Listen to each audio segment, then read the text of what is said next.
All right, we're here now with Caleb Love, a 6'3", 6'4", something Six like that, right, Caleb? 6'4" on a good day. 6'4" on a good day. I like that. Uh, Here with Caleb Love, 6'4" guard from North Carolina. I got asked a question earlier this week on The Athletic. Who is the most entertaining player in college basketball? And this was my pick, Caleb Love. I love to watch him play. He's one of my favorite guys across the country. Caleb, how are you doing today? I'm doing great. I'm doing great. So you're coming off of a monster NCAA tournament. You're coming off of, along with the rest of your team, leading North Carolina to a national title game berth. Your career at this point has just been so fascinating for a number of different reasons. I mean, you come out of St. Louis, you have your pick of schools as a 5-star, and right as you're going to college, the pandemic hits, right? And I can only imagine what it was like trying to adjust to college at that point. What was that process like for you, trying to adjust to, playing around another group of loaded 5-stars like North Carolina had your freshman year, but also trying to adjust to having a lot of new pieces that first season that you were at North Carolina, and trying to make the chemistry work while having, somewhat limited practice time, and just a weird situation to be within. Yeah, it was tough, for sure. Like you said, limited practice times. We can't be on the court at all at once for a period of time. My teammates getting COVID here and there, so guys out certain practices. So it was tough at first, and but we made the best of it, and it was a tough season my freshman year. Not only me but the team. It was kind of Yeah. up and down, and we couldn't really find our niche, and then with COVID as well, like couldn't really work out as much as I wanted to, and things like that. But I tried to make the best of it, and the season didn't go as planned as far as the team's success and as well as my success. But I'm here now, so I, Yeah. I feel like everything happens for a reason, and I probably had to go through that to get to where I am today. And that's what I love about your story at this point. And that's why it's one of my favorite across college basketball. Like, you were this incredibly highly touted player that, God, I can only imagine what it's like trying to bust through a slump, Mhm. when you can't even get on the court and like try and shoot through it, Yeah, whenever you're not in games. Right. right. Um, but since then, you've just put your head down and done the work, right? That's what it comes down to. I know that, you've gone and trained with Drew Hanlon, for instance, another St. Louis guy, obviously, over the past couple of summers. And it seems like you've really, really put in the effort to get to where you got to last season, particularly, which, again, maybe the best player in the NCAA tournament last year, certainly among them, and set up for a monster junior season. So what is that process of continually trying to improve, going home in the summers, trying to work with Drew, and then trying to work with your teammates at North Carolina? How have you gone about just systematically, getting yourself back to that level that you were at in high school, because you're back now? Yeah, for sure. I feel like that's all I know is work. Since my dad put the ball in my hands, that's all I came up on is I got to get in the gym. I got to get better and better. And for me, I'm big on I always got to get better at something. And if I'm not great at it, I'm going to work on it. So that's all I did really. It's just got in the gym, worked on what I had to, and each and every year I want to work on something that I wasn't good at the year before. So that's what I did. As you've seen, like the jump between my 3-point shot went up 10%, I believe, and that's basically what it was. Just work, and as far as my teammates, just getting to know them better, on and off the court, and then us just building chemistry along the way. And I'm looking forward to this season because we got two years under our belt. We've been through um, everything besides winning the national championship. We got to that point, but I want to be known as a winner, and that's what we got to do this year. Yeah, and like I said, all NCAA tournament team, all region team, averaged 16 points a game last year, 3.6 assists, shot 36% from three on very high volume from three. Uh, that's what your game is. Your game's all about pull up shooting, and there's always value in a guy who can get a bucket. Isn't that right? Right, right. So let's jump into the tape, right? Like this is going to be fun. We're going to watch some just wild moments, and I'm sure that this might be the one that you remember most from last year. This is the shot against Duke, Oh yeah, for sure. where 32 seconds left. You're matched up here against, I believe this is Trevor Keels, and I'm sorry to Trevor, but this is not the last time Trevor's going to be on this video that we're doing. You're going to get a ball screen from Leaky Black coming up right around here. Yep. And Mark Williams is obviously just a drop big man. That's who he is. He's terrific at it. One of the best defenders in the country. Right. But he's a drop big man, and that's a problem against you. So what are you reading here as this play kind of rolls along? Yeah, I had a great screen by Leaky, and knowing that Duke is in drop coverage, I don't need much space to get it up. So I seen he was in drop coverage, and I had the little bit of space that I needed, and I shot it and it went in. Yeah, I mean, is it just kind of automatic at that point for you? Where like, is that something where in the huddle that Hubert is telling you, you know what? If he drops like we think he's going to drop, if he's not playing at the level of the screen, just pull.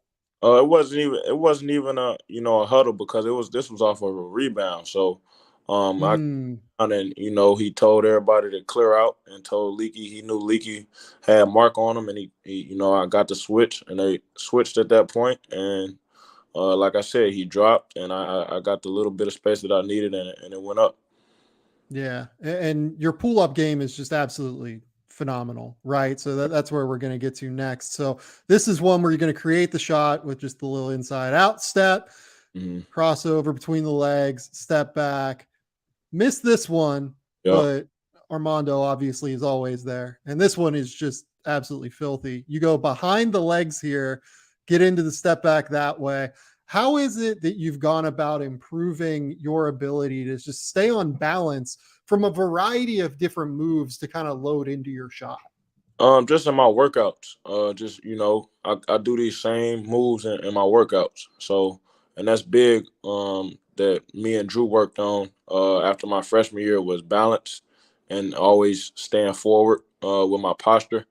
And so, like I said, it's just I'm big on balance, and I didn't need no space really, and I got them off a little bit, and like I said, it went up. So this is a game where you were obviously particularly hot against UCLA. Yeah. Is when you get this contest here from Jules Bernard, like, are you even really seeing it? Like, what is it like when you're on one of those heaters? Yeah, I don't even see the defender, really. Honestly, I'm just in a mode where I'm just locked in, and even on that first three, I could have took my time and because I had a big on me. So with bigs, I take your time, pace, slow to fast, type of movements, and I could have got a better shot than what I shot the first one, but we were down 3, and I wanted to tie the game up, and coach was telling me to drive it, but I'm like, Coach, I want the 3. Yeah, I mean, you made the right call. Yeah, after I hit it, I told Coach, I got you. What has it been like adjusting to going from Roy Williams to Hubert Davis as a coach? It was an easy adjustment. I feel like Roy, Coach Williams, gave me everything he could as far as being my coach, and I thank him. I can't thank him enough because he put me through a lot my freshman year, and he taught me a lot as well. So he kind of created the blueprint, and me and Coach Davis always had a relationship ever since I got there.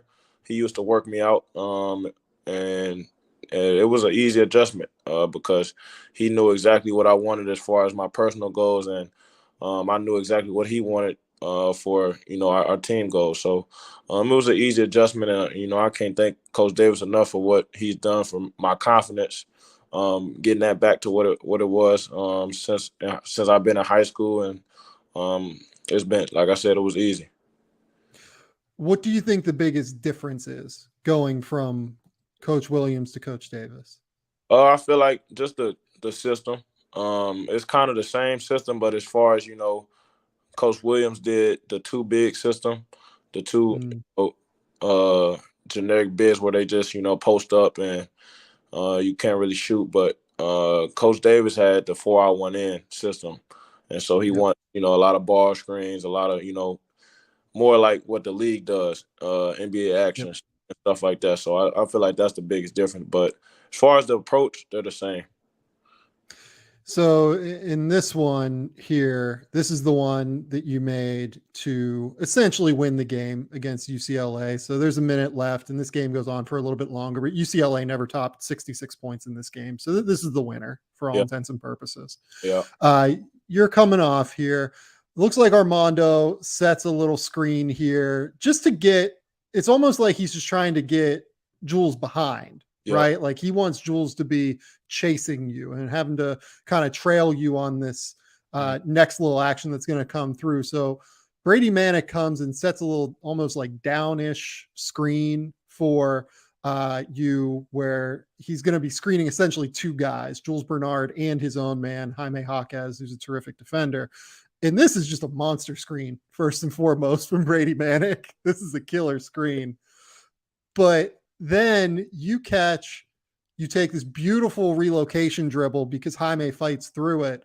And this is just absolute money. This is high arc, high release point.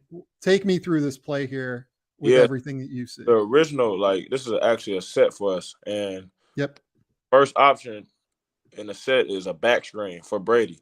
So instead of the back screen, I'm gonna act like I'm setting a back screen, and to get him, he's Jules Bernard is waiting for me to set the back screen. That's why he's behind. So instead of that, Brady sets the screen for me, and I get the separation that I needed. And then once I seen Jaime Jaquez pop out, I took the one dribble to get separation, and then I rose up and made the shot.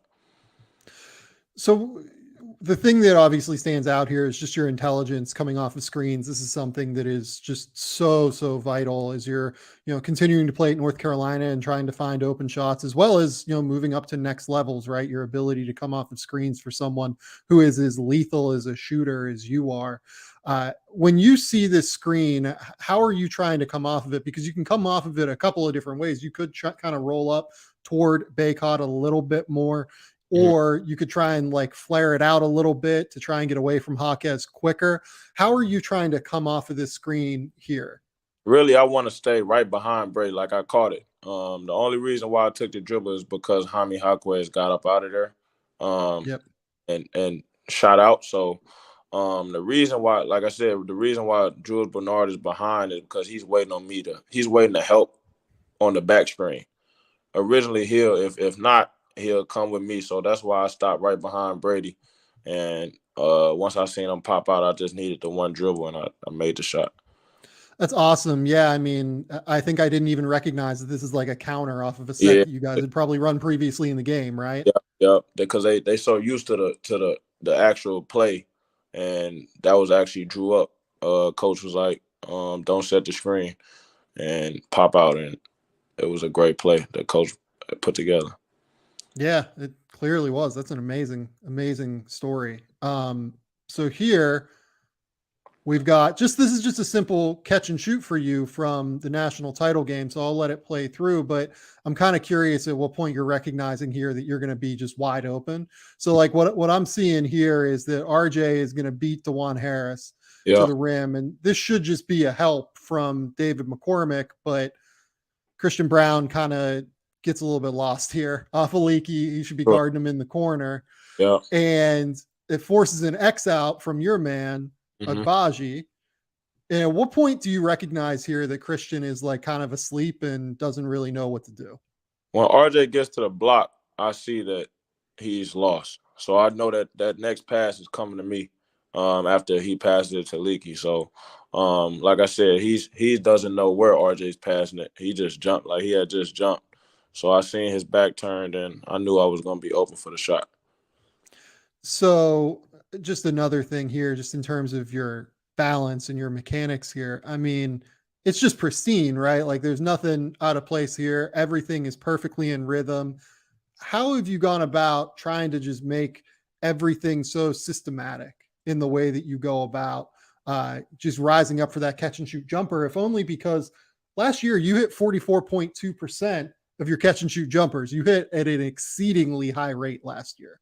Yeah, just trying to shoot the same way every time.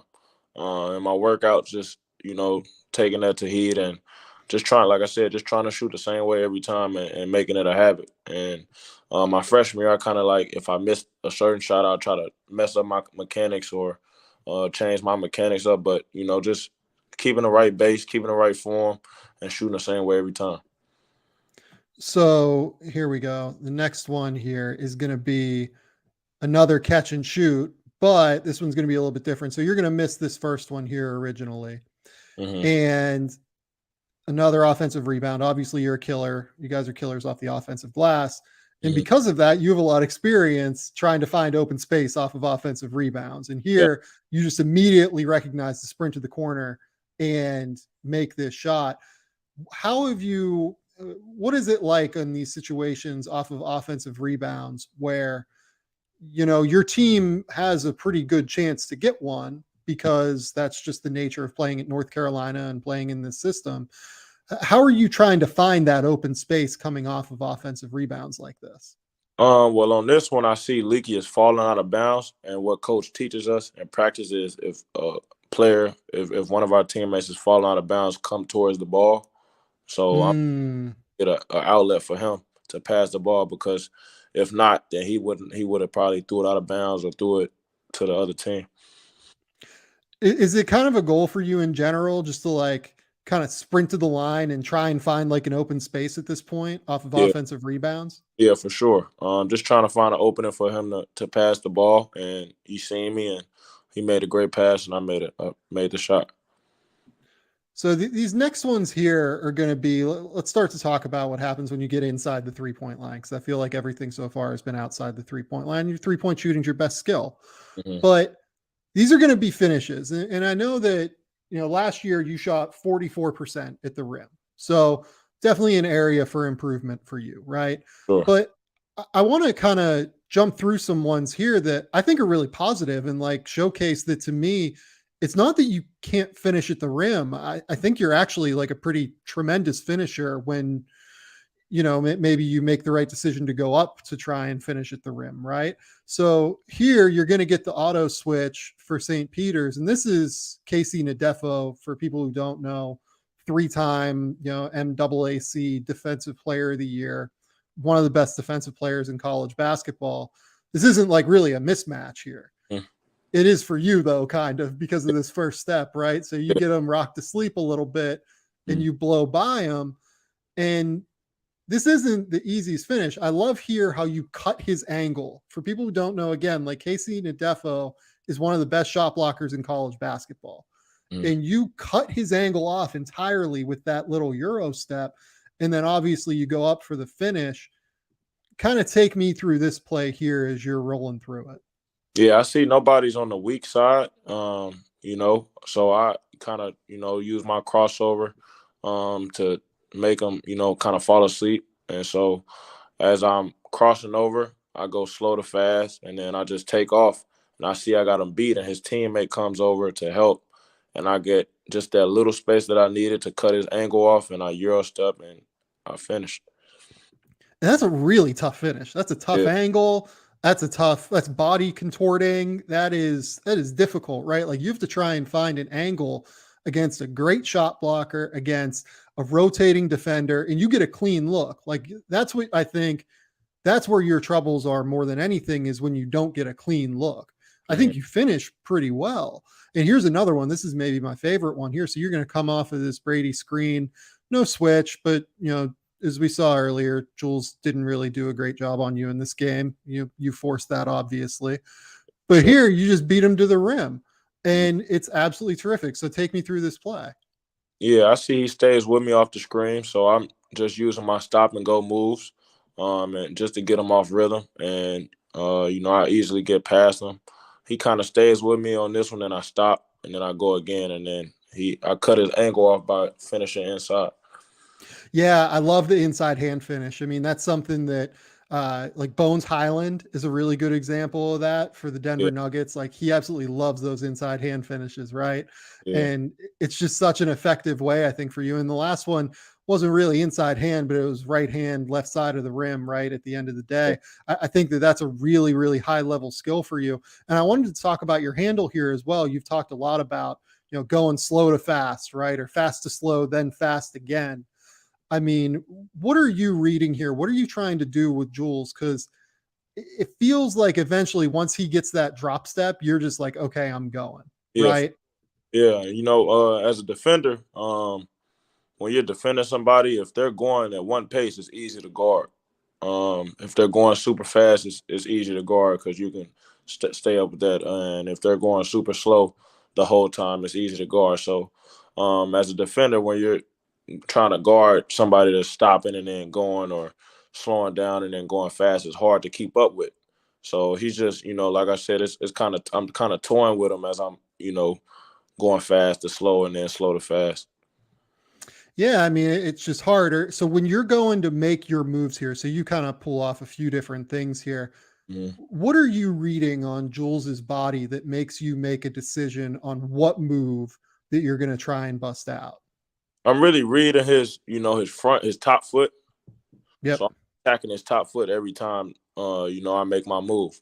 And so I got, as you can see on this crossover, I attacked his top foot. He switched his foot again, and then I attacked the other foot.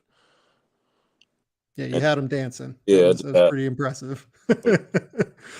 uh, okay, so this group here is going to be where we get into some of your more questionable finishes, and to me, it's more decision, right? Like here, it seems like you kind of put your head down here and just go for it. yeah, And at the end, like you have this kick out here to RJ. I think that you're capable of making. This is number 25. Like you can, if you're looking out and your eyes are out, that's pretty easy pass given how elevated you are at that point. sure. Um, theoretically, you could maybe try and hit the drop off here to Baycott, but I think the one that you probably missed here is the corner pass. These are hard reads, obviously. Like this is not the easiest read in the world, but I think that what we're seeing here is just, head down and you just try and go for it at that point. So what happened? Like, what are you seeing on this play? Yeah, right here, if I keep my dribble, if I Yep. keep my dribble, and as you can see, he went to Mondo, number 10, went to Mondo. I could have easily passed it to Brady. Brady was wide open. Yeah, I think that's a really great call as well. Yeah. I mean, If I I keep wasn't one like your more, whole back is like turned, right? yeah, So like I wasn't even like I don't even know if you can make that pass, but if you yeah, think you can make that pass, I'm here for it.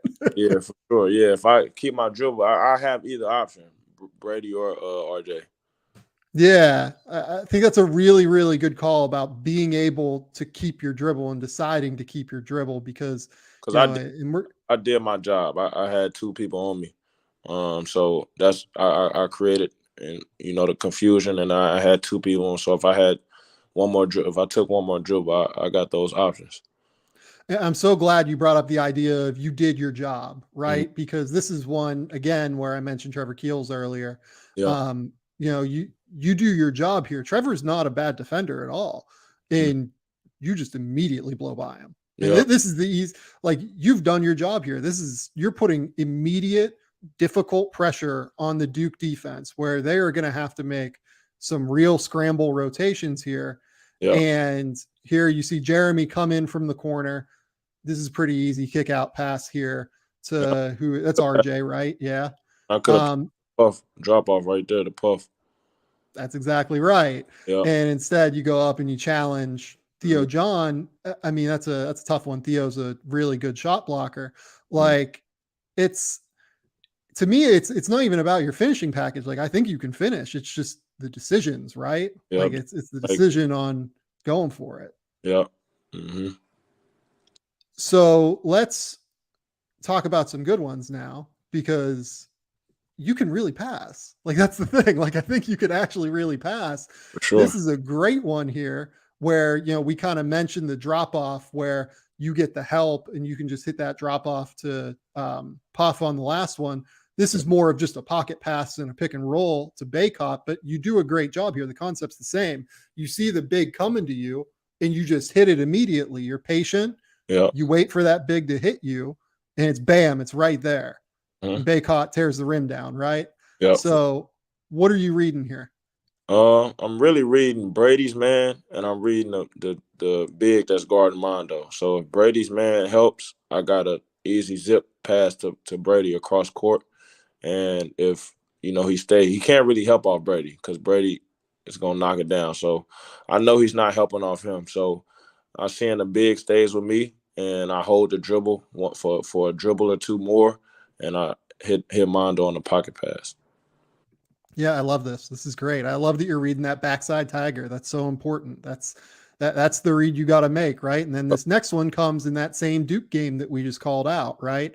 So you're going to come here. You guys are going to run a little Spain pick and roll action where Brady's going to pop out to the top. I believe is that Armando or is that Leaky? I can't tell. That's Mondo. Yeah, that's Armando. So here you bring essentially 4 defenders toward you. I got you 5. I got 5 guys looking at me. You have your pick, right? And instead of, you make the smart decision here and you find the man. In this case, you find the best shooter, which is even smarter on your end, right? Because you're going to hit this trailer pick and pop to Manic. So tell me what you're seeing here.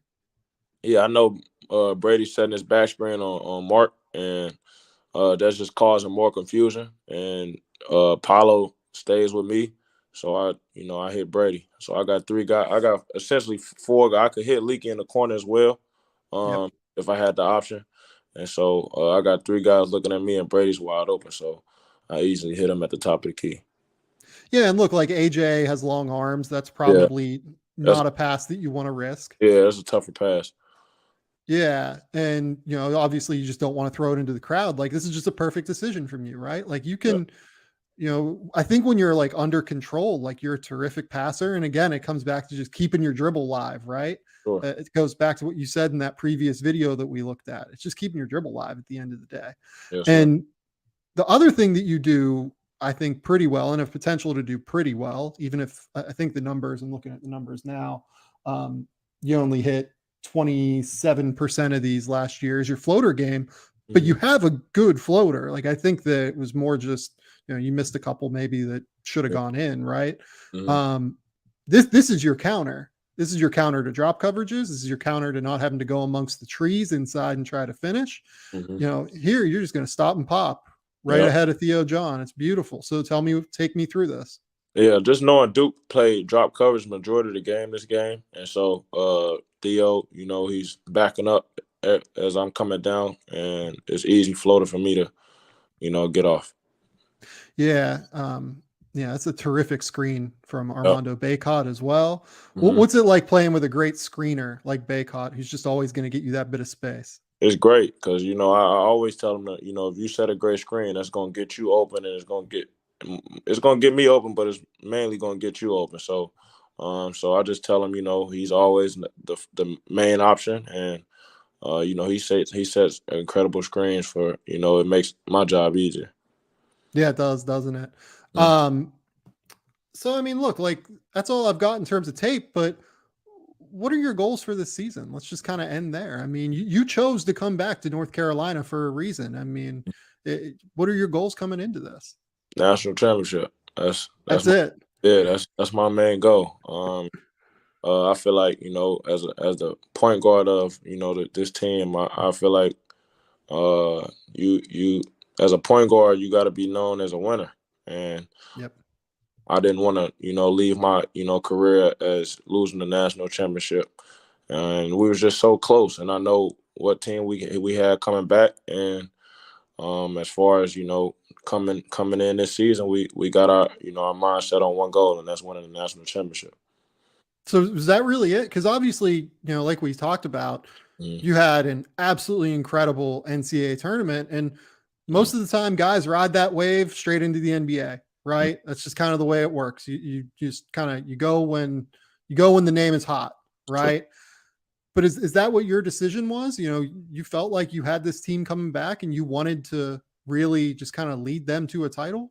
for sure. You know, the NBA is gonna be there. You know, the NBA is not you know, they're gonna find you. If they want you, they're gonna find you. So regardless of, you know, age or whatever they want to call it, because I heard a lot of people saying like they don't take juniors or you know, you had a great season, you had a great tournament run, leave, blah blah blah. But my timing is my timing. So Yeah. as far as you know, what I wanted to come back for is winning this national championship for North Carolina.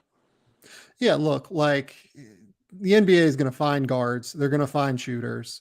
You know, for everyone that says they don't take juniors, that you know, Keegan Murray was just the third year that got taken number 4 overall, For sure. right? Like, you know, if you're a perimeter player who can play at this level, they're going to find you and they're not going to like hold it against you at the end Sure. of the day. Hmm. So, yeah, I think that's absolutely the right move. And you know, I'm excited to watch it. Like I said, you're one of my favorites to watch across college basketball. I'm glad we could do this. I appreciate. Um, yeah, this has been the Game Theory Podcast. Please remember, rate, review, subscribe, do everything you can, support the show. We will be back next week with more. Until